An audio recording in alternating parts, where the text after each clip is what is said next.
I'm Jason, in the Air Force. My current rank is E6, Technical Sergeant. Soon to put on E7. Looking forward to that. I've been in almost 16 years, will be 16 in October. And initially I had only planned on doing 4 years, but stayed in. My wife, met her, and here we are. 16 years later, I'm still in. I went to Qatar.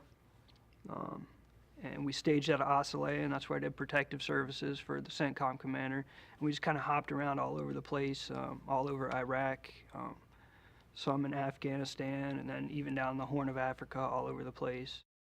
I think with my wife, when she first married me, she had nothing to do with the Air Force, didn't know anything, but she engrossed herself in the world of military, specifically Air Force, and what I did. Maybe my first deployment, that's my son. She was pregnant with my son. It was different because there was 45 days of training before, and after being in the military for a while, she knew enough that if it was going to be 45 days of training before deployment, it was going to be something pretty serious. Anytime one of our guys got hit by an IED or something like that, she would hear about it and know right away.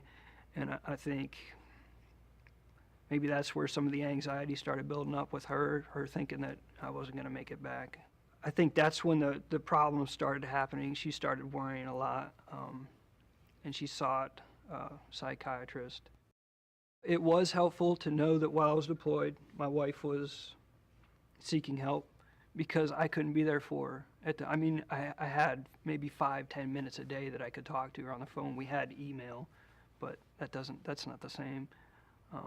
So yeah, knowing that she was talking about it and discussing it with somebody, it made me feel better because she was actually being proactive about the situation and trying to take care of it. It opened up a dialogue, I would say, for us, and it allowed us to talk more to each other, specifically about what was going on and why she was, having the panic attacks. Just be aware that your family is back home if you're deployed. And there's a potential for, some problems to arise. Just because you're not there, there's a void when you're gone, and they miss you, and they're concerned about you. My son, he went into he did the hand washing thing. Just he was nervous about my deployment and me being gone, and he would start washing his hands a lot. And that was one of the main reasons why we sought help for him.